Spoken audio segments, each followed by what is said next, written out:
Shamsuddin geography study corner চ্যানেলে তোমাদের সবাইকে স্বাগত। আজকে চলে এসেছি ক্লাস 10 তোমাদের জন্য নতুন একটা ভিডিও নিয়ে, অর্থাৎ 2026 সালে যারা মাধ্যমিক ফাইনাল পরীক্ষা দিতে যাচ্ছ তাদের জন্য আজকের ভিডিওটি খুবই গুরুত্বপূর্ণ। তোমরা জানো যে আর কয়েকদিনের ভেতরে অর্থাৎ এপ্রিল মাসে তোমাদের ফার্স্ট ইউনিট টেস্ট পরীক্ষা আরম্ভ হতে চলেছে। আজকে তোমাদের আমি কতগুলো গুরুত্বপূর্ণ প্রশ্ন দেখাবো, প্রশ্নগুলো তোমরা একটু ভালো করে দেখে নেবে, কারণ এই প্রশ্নগুলো যদি দেখে থাকো তাহলে দেখবে ফার্স্ট ইউনিট টেস্টে যে বিভিন্ন স্কুলে যে পরীক্ষায় প্রশ্নপত্রগুলো আসবে, আমার দেওয়া প্রশ্নগুলো কিন্তু ম্যাক্সিমাম বিভিন্ন স্কুলে দেখবে ঘোরাফেরা করছে। আর সেই সঙ্গে ফাইনাল পরীক্ষাতেও কিন্তু এই ধরনের প্রশ্নগুলোই কমন আসার সম্ভাবনা অনেকটা বেশি থাকবে। তোমাদের একটা কথা বলে রাখি যে মাধ্যমিকের ফাইনাল পরীক্ষা হলো এবং উচ্চ মাধ্যমিকের ফাইনাল পরীক্ষা হলো, সেখানে আমি ভূগোলে যে সাজেশন তৈরি করেছিলাম সেই সাজেশনের মধ্যে অনেক প্রশ্নই কিন্তু ফাইনাল পরীক্ষায় কমন এসেছিল। তোমরা যদি সেটা দেখতে চাও তাহলে আমার চ্যানেলে গিয়ে মাধ্যমিক এবং উচ্চ মাধ্যমিকের যে সাজেশন দিয়েছি সেটা একবার দেখে নিতে পারো, তাহলে বুঝতে পারবে যে কতগুলো প্রশ্ন ফাইনাল পরীক্ষায় কমন এসেছে। তাই তোমরা যারা চ্যানেলে নতুন তাদেরকে বলবো যে কোনো সংকোচ ছাড়াই আমার চ্যানেলটাকে ফলো করো এবং আমার চ্যানেলে যে ভিডিওগুলো আপলোড করব সেগুলো তোমরা দেখতে থাকো। এর ফলে কিন্তু তোমরা অনেকটাই উপকৃত হবে। তো তোমরা জানো যে ফার্স্ট ইউনিট টেস্টে যে পরীক্ষা হবে সেটা সাধারণত কে থাকে না, প্রাকৃতিক ভূগোল এবং আঞ্চলিক ভূগোল থেকে প্রশ্ন আসে। অর্থাৎ প্রাকৃতিক ভূগোলে থাকবে তোমাদের বহির্জাত প্রক্রিয়া এবং তাদের দ্বারা সৃষ্ট ভূমিরূপ, এবং আঞ্চলিক ভূগোল থেকে থাকবে ভারতের অবস্থান এবং ভারতের প্রাকৃতিক পরিবেশ। আজকে আমি তোমাদের প্রাকৃতিক ভূগোল থেকে বহির্জাত প্রক্রিয়া ও তাদের দ্বারা সৃষ্ট ভূমিরূপের মধ্যে নদীর কাজ এবং হিমবাহের কাজ, এই দুটি চ্যাপ্টার থেকে কতগুলো প্রশ্ন দেখাবো। সেই প্রশ্নগুলো একটু ভালো করে করবে। এই প্রশ্নগুলো যদি তোমরা করো তাহলে শূন্যস্থান পূরণ, শুদ্ধ অশুদ্ধ, বাম দিকের সঙ্গে ডান দিক মেলানো, বা 2 নম্বরের প্রশ্ন বলো, 5 নম্বরের প্রশ্ন বলো, যে প্রশ্নগুলো আসে, আমি যে প্রশ্নগুলো দেখাচ্ছি এগুলো করলে দেখবে এখান থেকে অনেক প্রশ্ন তোমার পরীক্ষায় কমন পেয়ে যাবে। যে প্রশ্নগুলো তোমাদের আমি দেখাবো শুধুমাত্র ইউনিট টেস্ট না, ফাইনাল পরীক্ষার কথা মাথায় রেখেই কিন্তু এখন থেকে প্রশ্নগুলো তোমাদের সামনে আমি নিয়ে আসবো, যেগুলো এখন থেকে করে রাখলে ফাইনাল পরীক্ষায় কমন পাবে, এটা আমার 100% গ্যারান্টি কিন্তু থাকছে। চ্যানেল যারা নতুন তাদেরকে বলবো যে প্লিজ চ্যানেলটা সাবস্ক্রাইব করে দিও, লাইক করো, কমেন্ট করো, আর বন্ধুদের মধ্যে শেয়ার করে দিও। আর পাশে থাকা বেল আইকনটা অবশ্যই প্রেস করবে, কারণ যখনই আমি ভিডিও দেবো নোটিফিকেশন সঙ্গে সঙ্গে তোমাদের কাছে চলে যাবে এবং তোমরা ভিডিওটা সঙ্গে সঙ্গে দেখে নিতে পারবে। তাহলে চলো আর দেরি না করে ভিডিওটা শুরু করি এবং তোমরা প্রশ্নগুলো দেখতে থাকো। ফার্স্ট ইউনিট টেস্টের প্রশ্নের জন্য যে সাধারণত যে চ্যাপ্টারগুলো থেকে আমি দিলাম, যে টপিক থেকে ভূমিরূপ, নদীর কাজ এবং হিমবাহের কাজ থেকে প্রশ্নগুলো দিয়েছি, প্রশ্নগুলো ভালো করে দেখে নাও। তো দেখো, প্রথম যে প্রশ্নটা তোমাদের দিয়েছি, পর্যায় শব্দের ধারণা প্রথম কে দেন? তো উত্তর করবে তোমরা গিলবার্ট। 2 নম্বর প্রশ্ন দিয়েছি, দেখো পর্যায়ন শব্দের ধারণা প্রথম কে দেন? তো উত্তর হবে এটা, দেখো চেম্বারলিন ও সলিসবারি। 3 নম্বর যেটা প্রশ্ন দিয়েছি, দেখো ক্ষয়ের শেষ সীমা ধারণার প্রবর্তক কে? তো উত্তর করবে তোমরা পাওয়েল। আচ্ছা, 4 নম্বর প্রশ্ন দিয়েছি, দেখো নদীর ক্ষয়ের শেষ সীমা কোনটি? তো এখানে তোমরা উত্তর করবে সমুদ্র তলদেশের ক্ষয়। 5 নম্বর প্রশ্ন দিয়েছি, দেখো পর্যায়ন কাকে বলে? উত্তর লিখবে অবরোহণ ও আরোহণের মিলিত প্রক্রিয়াকে পর্যায়ন বলে। আচ্ছা, পরের প্রশ্ন দেখো অবরোহণ কাকে বলে? তো উত্তর লিখবে যে প্রক্রিয়ায় ভূমির উচ্চতার হ্রাস ঘটে তাকে অবরোহণ বলে। এর পরের প্রশ্ন হচ্ছে, দেখো আরোহণ কাকে বলে? উত্তর লিখবে যে প্রক্রিয়ায় ভূমির উচ্চতার বৃদ্ধি ঘটে তাকে আরোহণ বলে। পরের প্রশ্ন দেখো পৃথিবীর বৃহত্তম নদী অববাহিকা কোনটি? তো উত্তর লিখবে তোমরা আমাজন নদী অববাহিকা। আচ্ছা, পরের প্রশ্ন দেখো দিয়েছি ভারতের বৃহত্তম নদী অববাহিকা কোনটি? এখানে উত্তর লিখবে তোমরা গঙ্গা নদী অববাহিকা। আচ্ছা, পরের প্রশ্ন অর্থাৎ 10 নম্বরে দেখো বিশ্বের বৃহত্তম জলবিভাজিকা কোনটি? উত্তর হবে দেখো মধ্য এশিয়ার পার্বত্য অঞ্চল। পরের প্রশ্ন উত্তর ও দক্ষিণ বাহিনী নদীর জলবিভাজিকা কোনটি? উত্তর করবে তোমরা বিন্ধ্য পর্বত। আচ্ছা, এর পরের প্রশ্ন দেখো জলপ্রবাহ পরিমাপের একক কি? তো এখানে উত্তর হবে দেখো কিউসেক। এরপরের প্রশ্ন দেখো নদীর গতিবেগ দ্বিগুণ বৃদ্ধি পেলে নদীর বহন ক্ষমতা কত গুণ বৃদ্ধি পায়? তো এটার উত্তর হবে দেখো 64 গুণ। যে প্রশ্নগুলো আছে এই প্রশ্নগুলো কিন্তু খুবই গুরুত্বপূর্ণ। টেস্টে বলো, ইউনিট টেস্টে বলো, ফাইনাল পরীক্ষাতে কিন্তু এখান থেকে অনেক প্রশ্ন থাকবে, তোমরা পেয়ে যাবে। আর এই প্রশ্নগুলো তোমরা এতদিন হয়তো সব ঠিকঠাকভাবে করা হয়ে গেছে, তবুও প্রশ্নগুলো আরেকবার দেখে নাও, যেটা বাদ গিয়ে থাকবে সেটা ভালো করে করে নেবে। পরের প্রশ্ন দেখো পৃথিবীর গভীরতম গিরিখাত কোনটি?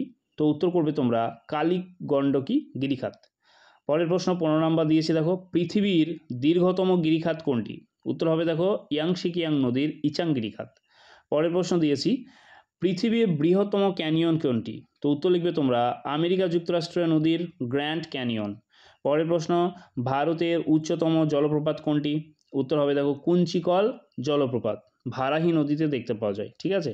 আচ্ছা, পরের প্রশ্ন দেখো 18 নম্বরে পৃথিবীর উচ্চতম জলপ্রপাত কোনটি? এটা উত্তর হবে খুবই সহজ, দেখো অ্যাঞ্জেল জলপ্রপাত। এরপরে প্রশ্ন, ভারতের নায়াগ্রা কোন জলপ্রপাতকে বলে? উত্তর করবে তোমরা চিত্রকূট জলপ্রপাত। পরের প্রশ্ন, জলপ্রপাতের তলদেশে যে হাঁড়ির মতো গর্তের সৃষ্টি হয় তাকে কি বলে? উত্তর হবে দেখো প্রপাতকূপ বা প্লাঞ্চ পোল। পরের প্রশ্ন দেখো কি আছে, যে মিয়ান্ডার এর নামকরণ কোথা থেকে এসছে? তো উত্তর করবে তোমরা তুরস্কের নদী মিয়ান্ডার্সের নাম অনুসারে। এরপরের প্রশ্ন দেখো, বিশ্বের দীর্ঘতম খাঁড়ি কোথায় দেখা যায়? উত্তর করবে তোমরা রাশিয়ার ওব নদীতে। আচ্ছা, পরের প্রশ্ন, পৃথিবীর বৃহত্তম বদ্বীপ কোনটি? উত্তর হবে দেখো গঙ্গা ব্রহ্মপুত্রের বদ্বীপ। আচ্ছা, এরপরের প্রশ্ন দেখো, নীল নদের বদ্বীপ কোন বদ্বীপের উদাহরণ? তো উত্তর করবে তোমরা ধনুক আকৃতি বদ্বীপের। আচ্ছা, পরের প্রশ্ন, দুটি তীক্ষ্ণাগ্র বদ্বীপের উদাহরণ দাও।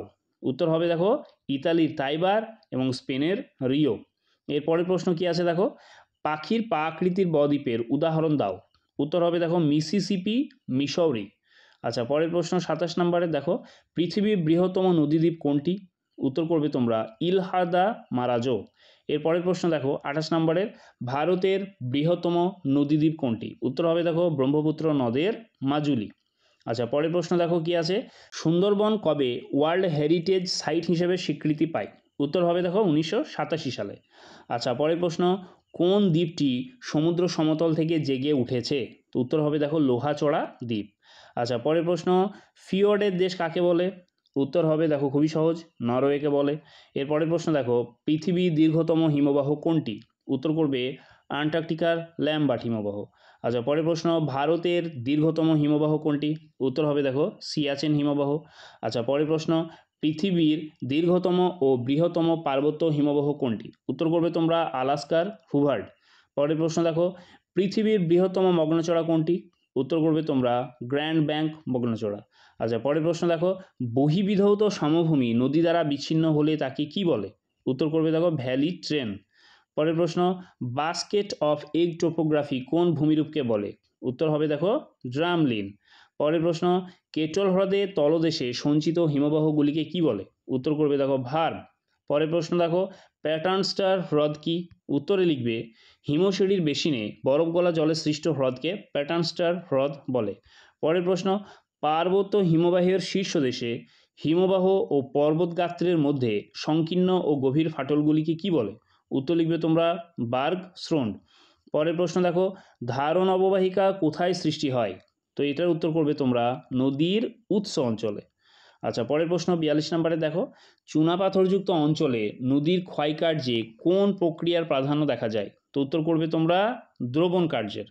আচ্ছা, পরের প্রশ্ন দেখো, শুষ্ক অঞ্চলের গিরিখাতকে কি বলে? উত্তর হবে দেখো ক্যানিয়ন।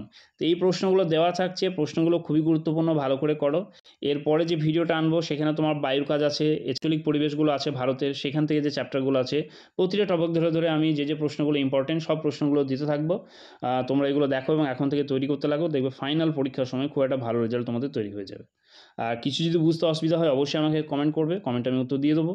আর চ্যানেলে যারা নতুন, যদি চ্যানেলটা ভালো লেগে থাকে প্লিজ চ্যানেলটা সাবস্ক্রাইব করবে, লাইক করবে, কমেন্ট করবে আর বন্ধুদের মধ্যে শেয়ার করে দেবে। আচ্ছা, পরের প্রশ্ন দেখো কি আছে, ভাগীরথী ও অলকানন্দা নদী কোথায় মিলিত হয়েছে? উত্তর করবে তোমরা দেবপ্রয়াগে। আচ্ছা, 2 নম্বরের প্রশ্ন যেগুলো তোমরা করবে, প্রশ্নগুলো একটু দেখে নাও, যে ভূমিরূপ প্রক্রিয়া কি, পুঞ্জিত ক্ষয় কি, নগ্নিভবন কাকে বলে, জলবিভাজিকা কাকে বলে, আচ্ছা মন্থকূপ কি, হিমশৈল কি, এসকার কি, ক্রেভাস কি, আচ্ছা তারপরে প্রশ্ন দিয়েছে দেখো পাদদেশী হিমবাহ কি, পলল শঙ্কু কি, হিমরেখা কি। ঠিক আছে, এই প্রশ্নগুলো করলে এখান থেকে বা এর বাইরে কিছু প্রশ্ন পড়ার দরকার পড়বে না।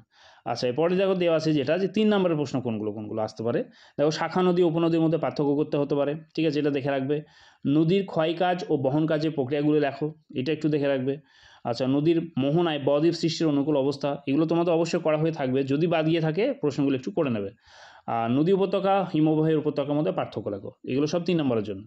আর এরপরে যেটা প্রশ্ন সেটা হচ্ছে দেখো, নদীর ক্ষয় ও সঞ্চয়কার্যের ফলে সৃষ্ট ভূমিরূপে চিত্রসহ বর্ণনা দাও, এটা 5 নম্বরের প্রশ্ন করবে।